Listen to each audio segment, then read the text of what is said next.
Jelang pelaksanaan Rakornas Kolaborasi Tunas Integritas Nasional 2017, pada 1-3 Maret 2017, pemerintah Kota Palembang yang diwakili Sekretaris Daerah Kota Harobin Mustafa melakukan rapat koordinasi di ruangan Prameswara Senin 27 Februari 2017.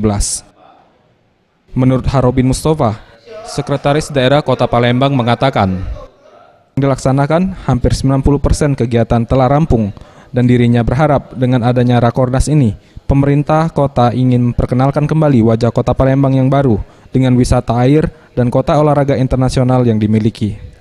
Mereview, mengevaluasi rapat-rapat sebelumnya yang sudah dilaksanakan oleh Pokja. Alhamdulillah ini 90% ini sudah kita dapatkan ya pelaksanaannya.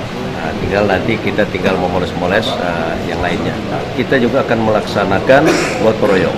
Setelah sholat subuh, kita akan mengajak semua tunas integritas Indonesia yang hadir, ya akan melaksanakan gotong royong di 3 titik, Pasar 16, Jembatan Ampera, BKB, dan setelah itu nanti kita akan mengajak mereka untuk menyaksikan pelayanan publik gratis yang akan dilakukan di Dalam rapat ini, membahas kesiapan acara serta kegiatan yang akan dilakukan oleh para peserta Rakornas yang berasal dari seluruh Indonesia selama berada di Kota Palembang. Dalam Rakornas, Tunas Integritas Nasional 2017 akan mengundang beberapa narasumber dari KPK, Polri, Kemenpar, Ketua PPATK, serta pihak dari Angkasa Pura II.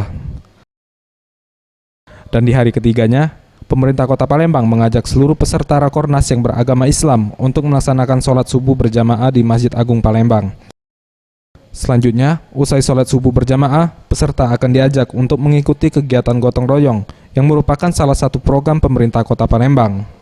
Septiawan Rizky, Sriwijaya TV.